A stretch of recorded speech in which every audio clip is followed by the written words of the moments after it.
What is up, guys? Hope you're doing well today. In this video, I'm going to be showing you a product that I am selling, and I'm going to be showing you why I would actually not sell this product in 2019. My goal with this video is just to be as honest and transparent as humanly possible and deliver as much value as I can to you guys from an experienced Amazon seller. So I say it a lot in my videos, times are always changing on Amazon. What worked 6 months ago does not work today. That's why it's really crucial and important that you don't have a lot of emotion tied up into your products, into your business in general, and just simply adapt to the times and flow with whatever is working on the current landscape as it stands, because that's really all that matters. At the end of the day, we're in this business to make money and make a profit.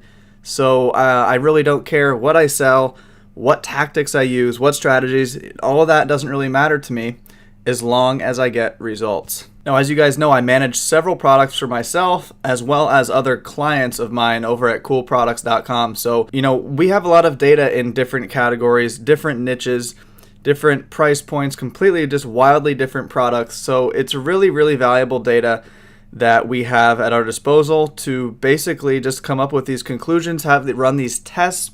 We know it works, we know it doesn't work, and most importantly, I'm on this stuff, on top of this stuff every single day, 365 days out of the year, and it's my mission and duty on this YouTube channel to be as transparent as possible, share with you what I'm discovering, what I'm learning along the way, and hopefully I can help you tremendously with your business, maybe cut the learning curve, save you some heartache, save you some money, make you some money, and all that kind of good stuff. So what do you say we dive into this training? I think you're going to find it really useful. Alright, so here's the screenshot that was on the thumbnail of the video. I normally don't like to share these kinds of screenshots on my YouTube channel just because, for obvious reasons, but I'm doing it in today's video just to be really transparent with you guys, and I hope you like that. But this is one product, one singular ASIN. It has one other variation that I think did 15,000 or something over the same stretch of time. So this is just one ASIN, and this is over the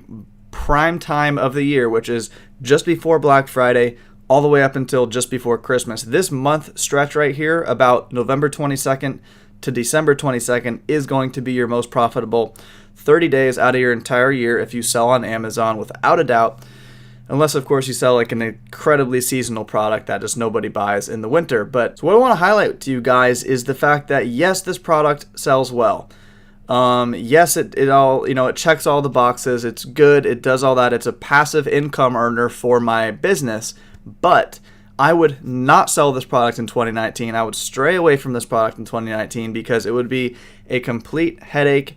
It probably would not work, and it would take a lot of money, a lot of capital to get this product churning, get it going, and get some traction on Amazon. And I'm going to detail exactly why that is. But before I do that, I want to show you one other screenshot that it kind of just opens your eyes as to how insane this 1 month stretch of time is during the holiday season as compared to the rest of the year. Alright, so you guys saw that it was over 28,000 in 1 month stretch of time. Well, this is the whole entire year's screenshot for this product, this same product, and it did a bit over 88,000. But here's the thing, there was about a 6 or 7 week stretch of time where this product was out of stock, which I believe this product would have done well over 6 figures in this given year. If there wasn't a major stock issue. But that's not really the point. My point is, so what's 28,000 as a percentage in comparison to 88,000? Well, it's definitely going to be like 30 or 40% just in 1 month, right? That's my point. Literally 30%, maybe 35 or 40% of this product's yearly sales was in that 1 month stretch of time.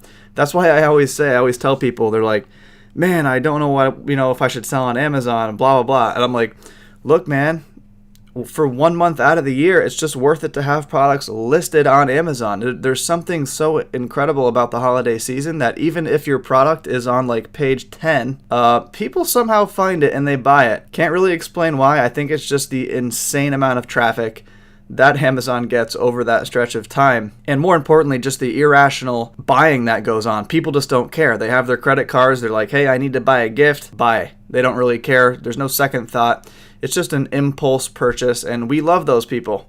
This is probably close to, I guess, the ratio that you would typically see with a product over the holiday season. Maybe a bit more extreme with this one individual product in terms of the sales really kicking up during the, those November and December months. But nonetheless, I just want to show you guys, kind of what you can expect in your business. A big takeaway from these two screenshots right here is how important it is for you to be really well stocked before this major buying activity kicks in at the end of November. Really important that you do not run out of stock during this period of time, because that is the time where you make hay, and that would be catastrophic for your business if you were to go out of stock during that time. So hope you guys found that useful. Now I'm going to get into some more details about this one individual product, and I'm going to show you why I would not source this product in 2019. Then I'm going to show you what I would do in the real world and what I'm currently doing in the real world as far as my process goes to finding new products on Amazon to sell. So let's get into that. All right, so this used to be my formula. Well, not really my formula, but just what I would look for. If you want my actual exact formula, then it's in my free course, which is in the description below. But this is basically the criteria of this current product that I just showed you. So the main keyword has well over 50,000 in search, and not just the main keyword, but there's a whole host of other keywords below that main keyword that have close to 50,000. So when I say this product is competitive, I mean it is really competitive. It has a large consumer audience, pretty much appeals to everybody, men, women, young, old.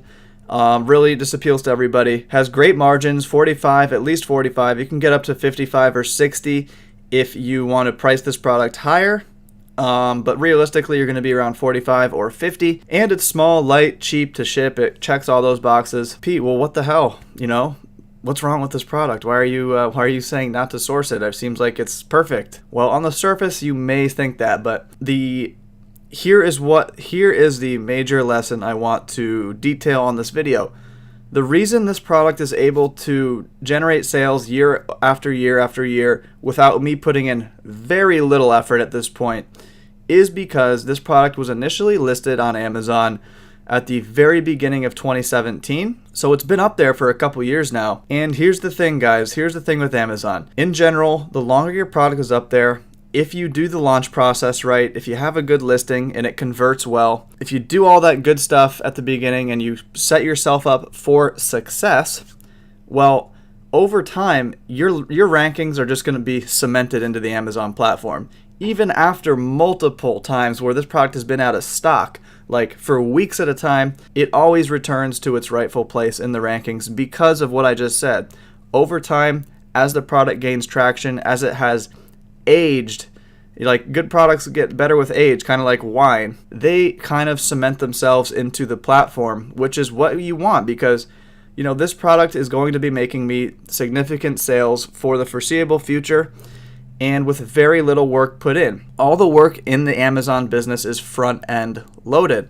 Creating your listing, doing the keyword research, the images, the launch, the setting up your initial sponsored ads, like talking to your suppliers, sourcing the product to begin with.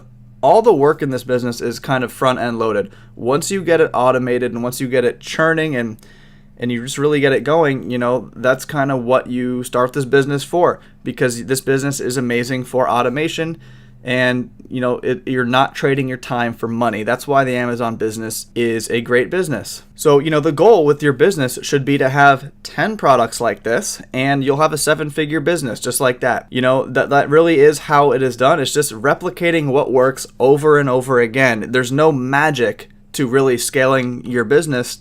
It's just like finding what works like this and just doing it a few more times. There's really no magic. There's no secret tricks or hacks.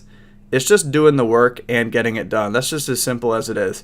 So I'm going to get into some more detail now about why I wouldn't source this product and how the Amazon landscape has changed, which has sort of made me alter my process. So would I source this product in 2019? And the answer is no.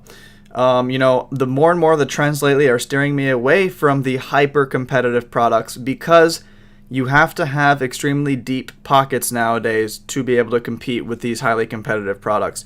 Amazon, like I said, like it says here on the sheet, it is becoming a mature marketplace, and if it's not already a mature marketplace, yeah, it's becoming one. And what I mean by that is, like, you know, in the I copied and pasted a definition of a mature marketplace right there. So when supply matches demand for the price. I'm not going to say Amazon is a fully mature marketplace yet, because there's still a lot of great opportunities out there, a lot of sort of hidden gems as far as products go that have a lot of demand with low competition in comparison. And I detail exactly how to find those products in many of my videos. More and more it's becoming like that, and it's only going to be more like that in the future, because Amazon they grow at about 20% every single year. Jeff Bezos is maniacal with his expansion, and they want to be the everything store. So for 99% of you, you know, going after these extremely high competition products is not going to be a good usage of your time and money. You see, with whatever you do on Amazon, and any business for that matter, you want to do whatever it takes to stack the deck, stack the odds in your favor. And right now in February of 2019, my favorite way of doing that is choosing a product with moderate competition, not too high, being able to differentiate really well, and making sure that I'm sourcing non-commodity type products that are easily ripped off by Chinese suppliers that, you know, can crank out basically the same product you're creating faster, cheaper, and more quantity of it. So, you know, those are like three things that are probably obvious to some of you guys, but you know, in the past I just didn't really care about that kind of stuff, because it was a lot easier to rank. It was a lot easier to make money on Amazon back a couple years ago, because the competition just wasn't there. In fact, I know I was quoted in one of my previous videos a long time ago of saying, I think product research is the most overrated aspect that people obsess over about their Amazon business. Well, that I honestly did believe that back about a year ago. But now times have changed. I believe product research and getting the right product for your business is actually the more important now than it ever has been with the current landscape. So here's exactly what I would do and what I do in 2019. And I covered this on a video that I'll link below in the description of how I do this. Basically, I use a product research tool. You plug in all these filters as to the criteria that I want for the product: revenue, BSR, fulfillment type, whether it's FBA or Amazon, the size, standard size or oversized, the category, everything like that. There's a bunch of filters that I highlight in the video, and I just change it up. I constantly change up the filters. I'll pick one category at a time, and you guys know that I use the Helium 10 black box tool for all my product research. But you can use Jungle Scout, Viral Launch. All those other tools have similar functionality, and you'll be just fine with those too. But here's what I would suggest that you do. If you on your list of products you have a winner, you picked one, you like this product a lot, I would take literally a week or so to dive in deep all the information about this product, become an actual expert of this product and the market as a whole, and dive into other opportunities that are within that particular niche that you know that are great opportunities that you can expand to with product number 2, product number 3, product number 4. So have that all mapped out before you even start. Okay, you're going to be so far ahead of the game, you're going to be prepared. You're going to have a plan of action as to scaling your business up to multiple 6 figures in a short period of time. So there you go, guys. That's my training for the day. I hope you found it valuable. It was a little less tactical, I guess you could say, and more just high-level overview kind of stuff. But, you know, I thought it was worthwhile for me to make this video because, you know, I just thought it was going to be valuable for you guys. I know I would have gotten value out of it if I were watching this video and I were just starting out. That being said, I appreciate you taking time out of your day to watch my boring videos, and I will be back at you with another good one, so see you then.